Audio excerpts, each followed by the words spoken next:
Sir, ಈಗ ಶಿಕ್ಷಣದಲ್ಲಿ ದ್ವಿಭಾಷಾ ನೀತಿ ತರ್ತಾ ಇದ್ರಿ, ಯಾವಾಗ ಅದು ಅಧಿಕೃತ ಆದೇಶ ಆಗೋದು? ದ್ವಿಭಾಷಾ ನೀತಿ ಮಾಡಿಲ್ಲ. ಇನ್ನ ನಾವು ತೀರ್ಮಾನ ತಗೊಂಡಿರೋದು ಈಗ ಹಿಂದಿ ಭಾಷೆ ಥರ್ಡ್ ಲ್ಯಾಂಗ್ವೇಜ್ ಇದೆಯಲ್ಲ, ಅದು ಕಡ್ಡಾಯ ಮಾಡಬಾರದು ಅಂತ ಹೇಳಿದೀವಿ ಅಷ್ಟೇ.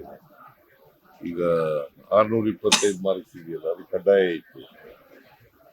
100 ಮಾರ್ಕ್ಸು ಥರ್ಡ್ ಲ್ಯಾಂಗ್ವೇಜ್ ಇತ್ತು, ಅದನ್ನ ಕಡ್ಡಾಯ ಮಾಡಬಾರದು ಅಂತ ಮಾಡಿದೀವಿ. ಆದೇಶ ಈ ಸರಿಯಿಂದನೇ ಇರುತ್ತೆ, ಈ ವರ್ಷದಿಂದ.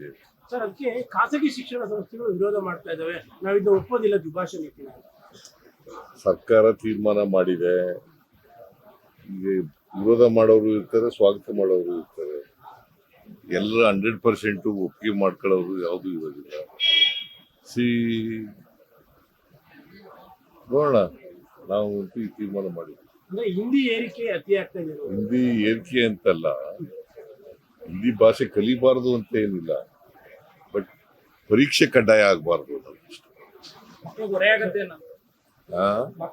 ನಮ್ಮ ಕಾಲದಲ್ಲೂ ಕೂಡ ಹಿಂದಿ ಕಡ್ಡಾಯ ಇರಲಿಲ್ಲ.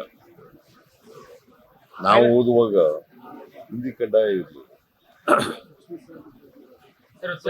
ನೀವು ಓದೋಗಿತ್ತ?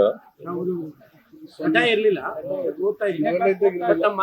ನಾವು ಓದ್ತಾ ಇದ್ದೋ, ಕಡ್ಡಾಯ ಇರ್ಲಿಲ್ಲ. ಕಡ್ಡಾಯ ಇಲ್ಲದೆ ಇರೋದ್ರಿಂದ ಓದಕ್ಕೆ ಹೋಗ್ಲಿಲ್ಲ, ನಾವು ಕಲಿಯಕ್ಕೆ ಹೋಗ್ಲಿಲ್ಲ.